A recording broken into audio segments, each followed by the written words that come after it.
What's up, y'all? It's Annabelle with That Good Shit, and I am here with the legendary Doechii. Doechii. I'm so honored to be here with you today. You're one of my favorite artists, and it's been a dream of mine to interview you for so long. So thank you for meeting up with me and doing this today. Thank you for having me, babe. Yes, of course. How's your day so far? Pretty good. It started off early. How's your summer been so far? Like, what are the vibes for this summer for you? Honestly, I just moved into a new place, and so I've been really focused on my home, and I don't know, I've been really loving just putting energy into my house. I'm building a home studio right now too. So I just feel like Bob the Buildress, you know? Bob the Buildress. I love that. I'm so excited to talk to you today, and I want to kind of just talk about like your whole journey and whole career because like I was telling you earlier, like I've really been watching you for a long time, and I want to start out by talking about your YouTube era, which I think was such a cool side of watching you grow as an artist from like the very beginning. What do you remember about like that era of making your YouTube vlogs, and what was it like for you to build that online community as you were growing as an artist? I remember literally not being able to afford a camera, and I used just my phone to like film my videos, and my front camera didn't work, so I had to use my back camera. And I would just set my phone up and just talk and just like tell stories and I don't know, make music and vlog and things like that. And I just kind of ended up growing this community of people that just like to hear me ramble. Yeah. And I think at that time I was very transparent about where I was in my journey. I've always been super transparent about where I am. And I was just lost and 20 and I didn't know what I wanted to do with my life, but I knew I didn't want to work for anybody. And I just vlogged that journey, and it ended up growing into this actual fan base that I have now. Some of those videos that you have on there are like video journals where you're like talking to your future self. Do you ever go back and watch them? Oh my God, you just I haven't watched that. I need to watch those. It's crazy because I actually gravitate towards, I'm back at that now, and I've started making videos to my future self now. That's so interesting. I forgot that I even did that back then. I need to watch them. No, you should. Like I've been keeping video journals like just on my laptop since I was 16, and sometimes I'll go back and watch them, and it'll be little 16-year-old me like, future Annabelle, if you're watching this, like I hope you figured these things out. And it's so crazy to like watch your little self and then be able to just look back at her and be like, everything's gonna be okay, you know? It is. I think like having that relationship with yourself is like so important and really cool. Like to verbally speak to yourself out loud is just such a powerful thing. And I also remember like what I thought was so inspiring about watching you on YouTube was I was watching you like build your own LLC or like go book an Airbnb to like lock in on work or like storyboarding and like coming up with ideas with your team, and it was so cool to watch that process. And I feel like you've inspired so many other up and coming artists to like make do with what they have and like come up with ideas and go hard no matter what. And for a while you were living in New York as a creative. What was your journey like being in New York as a creative and building a career out there? What I'm gonna say is kind of bittersweet, but when I went to New York, I went because I didn't have a choice. I also went during the pandemic or right before the pandemic, and I didn't have any money. I couldn't afford to even come back. I went there for a trip for like The Voice. It was for The Voice. They called me out there to audition for this thing that they had. I didn't make the audition, but I swore I was gonna make the audition. And I didn't have enough money to get back because I was like, The Voice is going to accept me and I'm going to live here and it's going to be great. Yeah. It did not work out that way. I ended up just going out after the audition and I met Artie. You know Artie. I met Artie and literally like stayed on his couch, started recording music, and it just grew into like a thing. And so my time out there was like really hard at first because I didn't have anywhere to stay. And I didn't really know what I was doing. Yeah. But then it ended up being so sweet because I built a community with people that were just hustling just like me, which was like a lot of college kids letting me stay in their dorm, which they shouldn't have been doing. It got hard and it got cold, and then the pandemic hit and I left. But to this day, New York is very cold. New York is very cold. It's a fun place, fabulous, but it's so cold. Next thing I kind of want to talk about is your project, Oh, the Places You'll Go. That's been like a really, really special project for me.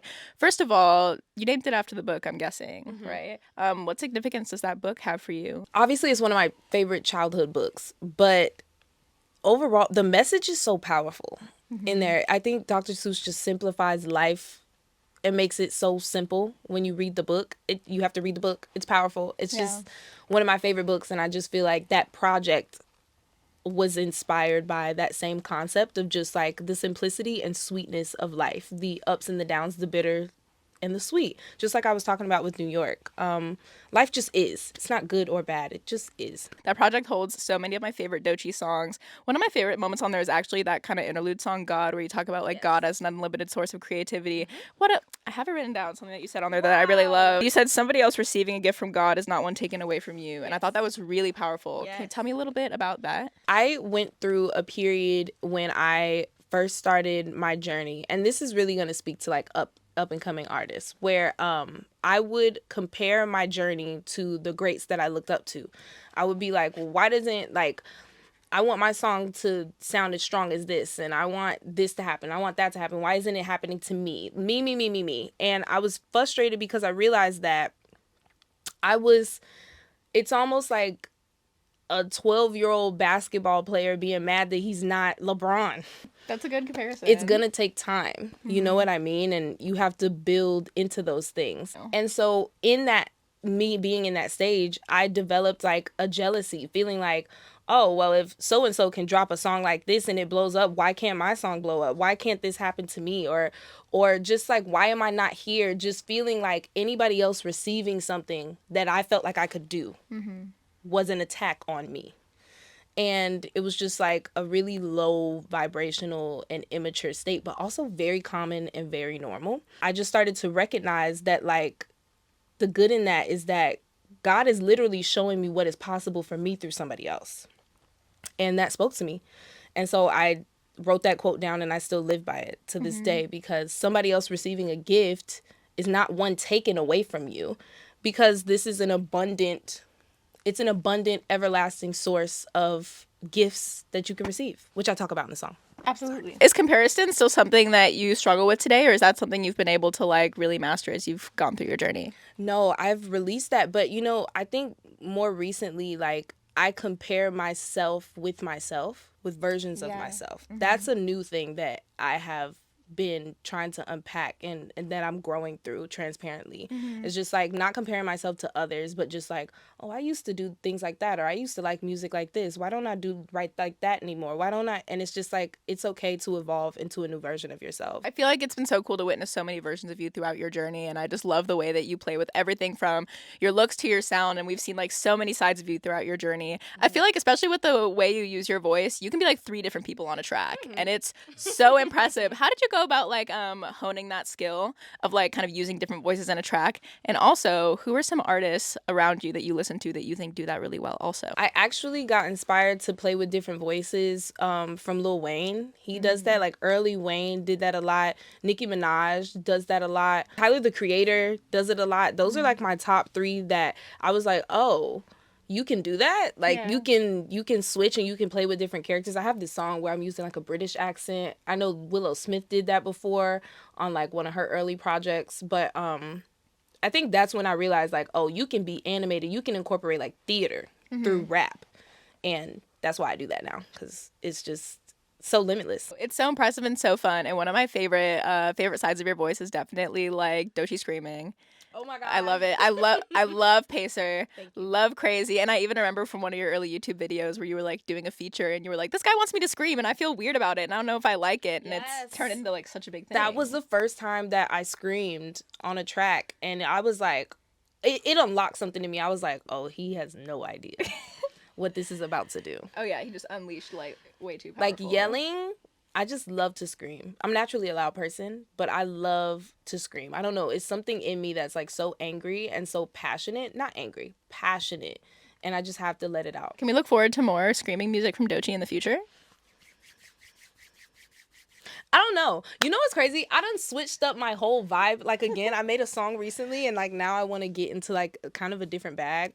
Girl, I don't know. Okay. What's the bag that you want to get into right now? Like, what are you feeling inspired to do? When I originally started rapping, I started rapping because I was dissing this guy who like fucked over my friend. That's and amazing. I was like, I'm just gonna make like a rap just because it's like fun. And it was over this boom bap beat. And then I got really into like 90s boom bap beats, and that's kind of how I structured and learned how to rap, through those type of beats. And for some reason I've been gravitating back towards that. Like just 90s classic rap.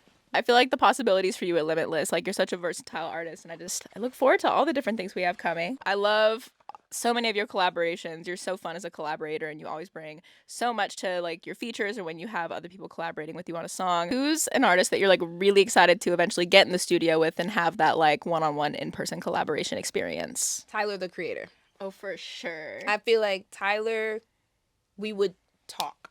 Yeah. You know what I mean? Yeah. Yeah. Oh, yeah. I'm really looking forward to that day when it happens. That's going to be special. Hopefully. Tyler, you know what to do. You know what to do. Something that I think is really similar between you and Tyler that I really love is the commitment to world building in your videos and everything you do. Like every detail is so well thought out, and we see that especially in your visuals. I think that shows up so well. The alter ego videos, the new video you just did for Rocket, which was so amazing. Every video outside of that, there's always like a really strong concept, and every detail is like nailed. Tell me about like your process for world building, like when you're thinking of a video around a song or something like that. Like, what's your process like coming up with the idea, coming up with the details, storyboarding? Like, how do you go about that? I think I always start off with like how I want the viewer to feel. Do I want them to feel scared? Do I want them to feel exhausted? Do I want them to feel happy or relaxed or whatever? I think about those feelings, and then the story just kind of starts to form itself once I think about how I want people to feel. I love to make videos that feel like the opposite of what the song sounds like. Yeah. And I know I got a lot of critique about that on my song What It Is. People were like, the video doesn't match the song. I really love that contrast. I don't think anybody could have predicted my approach to Crazy and what I did with that visual, but it fit so well. The theater kid in me looks for shock value and contrast, conflict almost. And then I find a director, tell them all of my ideas. I'm open to their ideas. And then we kind of like hash it out on what I want, what I don't want. And that's kind of how I make it happen. And then I go back and forth with my label about budget. Love that. Which is a whole nother thing. When you're going through these processes of like this decision making and kind of staying in a position of power and making sure your ideas are seen through, how do you go about like kind of standing your ground and making sure your vision is seen through? Not compromising. I think that when you compromise your vision, it kind of sets a tone. Where in a way you kind of allow people to talk you out of something, and then it's not fully what it is. And I think that the reason why my visuals have been how they are is because I do not compromise my vision. I want it in the swamp. I want to be in the Everglades. We're not building the Everglades. We're not going to LA and pretending it's this. This is what we're doing, or I'm not doing it. Yeah, you're in the Everglades. Were you like actually shooting that gun around? Yeah. Love that. And it was shooting blanks. It wasn't real bullets. Right, but yeah. Shooting blanks. Who was the man driving the boat? He was just like a... Oh, wait. No. There was actually like there's a boat captain, and he's actually like on the bottom controlling it. And then we had a paid actor on the top to look like he was controlling it. That's hilarious. It was really cool. And then I got to do the same thing where I looked like I was controlling it, but there was somebody underneath. What's been like the most challenging music video to put together so far out of all the ones you've done? Alter Ego. Okay, which one? 100%. The one where we're actually in the Everglades, not the... Well, actually, the other one was hard, too. Both of Alter Ego were, like, the most challenging music videos. They ran the latest. Shooting in the Everglades was very hard because it's a harsh environment. And then also... It was just so many moving parts, like, girl. For that second one, there were so many looks. Like, I can't imagine how long it took to get through that. It was crazy, and it was a lot of VFX, so editing took a very long time, and, like, I'm just super particular, so it... Yeah, but they came out amazing. And I love that there's 2 videos. Thank you. That's so fun. Like, we worked hard. I can tell. It shows. My jaw was on the floor for both of those videos. Like, it was really impressive. And kind of going back to the Everglades, I feel like we got to talk about Florida because you're from Florida. So many of my favorite artists are from Florida. I feel like Florida has this just like really special energy that it's bringing to music. What do you feel like Florida is bringing to the game right now? A lot of versatility. It's like a lot of versatile artists. I've actually seen like a couple of rage artists start to emerge out of Florida recently. And I know they've always been there, but they're starting to like break through and like really become popular. So I think there's a lot more versatility than what we were used to seeing in the past. Like a lot of artists were just coming out of Miami. And so we were just used to seeing like one type of Florida artist, and now there's just a range, and I'm a part of that range, which is really cool. Who are some of your favorite artists coming out of Florida right now, small or big? There is this girl, I need to remember her name. I'll get her name and then we can put it up. Yeah. But I just think she is so freaking hard. Like, she screams in her music, and I just feel like she's just so talented. Yeah. She's like a rage rap artist, and I just think she's super cool. Also, I just wanted to tell you, it's not even a question. I just wanted to tell you, I think Bitch I'm Nice is your most underrated song. Really? I love that. I love that song Oh my God. so much. Really? Yeah. That's crazy. Yeah, no, you went insane. Just tell me a little bit about that song and what it means to you. Or just your thoughts on Bitch I'm Nice, because it's my favorite Doechii song, What's arguably. crazy is that, like, that is the first... Wait. Okay, no. Before I got signed to TDE, backstory, little insight. I got called to LA because TDE was trying to sign me, but also another label that I won't say was trying to sign me as well at the same time. And I didn't want to have to pick one. So I was like, I told them both that I was available. Mm-hmm. And I went to TDE, recorded, and then I went to this other label and recorded. So that was the first song that I made for original said label. I made that song, and I was like, I need to rap my ass off so that I can get a deal. Like that verse that's just like, breathe, need a new set, new scene. Like, I was like, you went so crazy. Rent was literally due. Like, I was literally hungry. I was like, I need this right now. Doechii, what have you been listening to lately? Like, what's on the top of the playlist? Hiatus Coyote. I just saw them last night. Really? Yeah. Fire. Yeah. The new Tim's album. Crazy. Old Chance the Rapper. Okay. I've been recycling the coloring book and acid rap recently. Don't know why. Gravitating towards it. And then Princess Nokia. I've been going back to that. I don't know. I'm like, No Name? Yeah. I've been going back to it. I'm just like, we had crazy music 2016, 2017, around that time. I need that resurgence of feel-good music right now. Yeah. I feel like it's coming. We're getting a lot of good music this year. It's been a lot of good stuff. What's been like your favorite album that's come out this year so far, if you have one? The Willow Smith album. It is, she has a classic on her hands. Like, this is a classic album for Willow. It's like that moment. You remember when SZA dropped Control and that feeling that you got? Yeah. That is the feeling that I get when I listen to Willow's new album. It is incredible. And what's the last song you heard that made you cry? Wow. It's an Amy Winehouse song. I'm trying to remember the name of it. I'm blanking. I'll give it to you, though. But it's an Amy Winehouse song. If you could put our audience onto one song that they should listen to right now, like one rec, what would you give them? Rocket by Doechii. Stream it!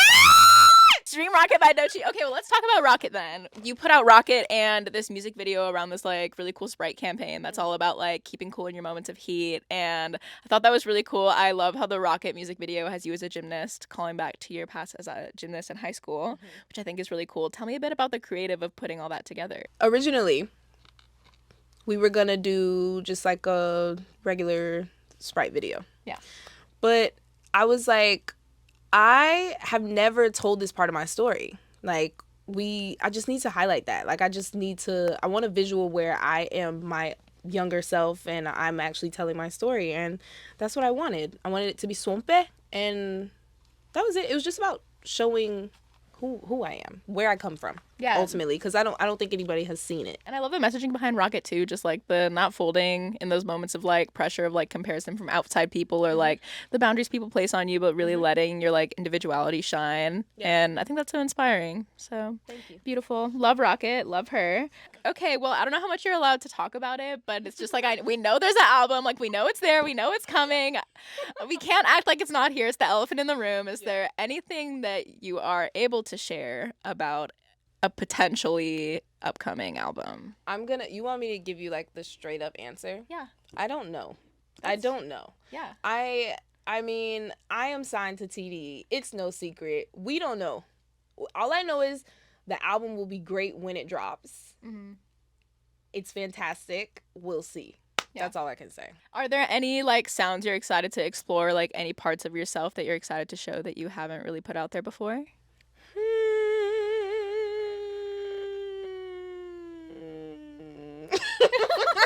What are you looking forward to for the rest of the year? Like, what are you excited about right now? Honestly, I'm focused on the bag. Like, I'm just focused on the bag. I'm focused on making this money, doing these shows. That's all I'm focused on. I've been, like, heavy on my home, my money, this album. She's got her priorities straight. Oh, I wanted to ask you about Milan. Milan, darling. Milan. Her tag is on Alter Ego. When I heard that, I screamed. That was so exciting. Tell me about Milan, who she is, and tell me about your relationship. Yes, Milan is my DJ. She's been my DJ for 3 years? This is the third year? Oh my God, 3 or 4 years? Wow, I love her so much. The reason why she's on there, because she didn't produce it. The song was produced by Zach Witness. But Milan, her tag is on there because originally, and I can share this, originally the concept of my album was kind of based around this party, and Milan is DJing the party. And so each of the songs kind of like were her DJ mix. That's why her tag is there because, yeah. How'd you guys meet each other? Oh my God. She discovered me. She reached out to me and she was like, do you need a DJ? And I was like, I do, because I did not have a DJ. We were just doing like playback. And I think sometimes Cal. We did not have it together. Yeah. She reached out to me and we collabed and we've been together ever since. What's your favorite thing about working with Milan and having her as your DJ? She is really professional and she takes her craft very seriously and she's passionate. And also I have a DJ that can do choreo. Unheard of. She does choreo. She can sing. She can rap. Like, we are crazy. I just went on tour as an opening DJ and I reached out to her asking for advice and she gave me like this whole list of like how she goes about it. She's very, very dedicated. She's just real as fuck and she just loyal. Like, yeah. Love her. Just in general, like, again, I'm so grateful for everything you do and I'm so excited to see your journey. Like, I just really feel like you're going to take over the world and we're all going to be here for it and we're all going to be cheering you on. I know what I want to say. Yeah. Y'all make sure that you follow Annabelle. She's one of the hardest, most hardworking, incredible fucking women that I know. She DJs. She's fucking talented. I see her. You see it. Give her the follow, share, and I'll be back. Oh my God.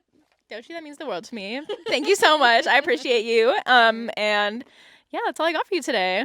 Thank you, my love. Thank you. Thank you. Okay. That's it, y'all.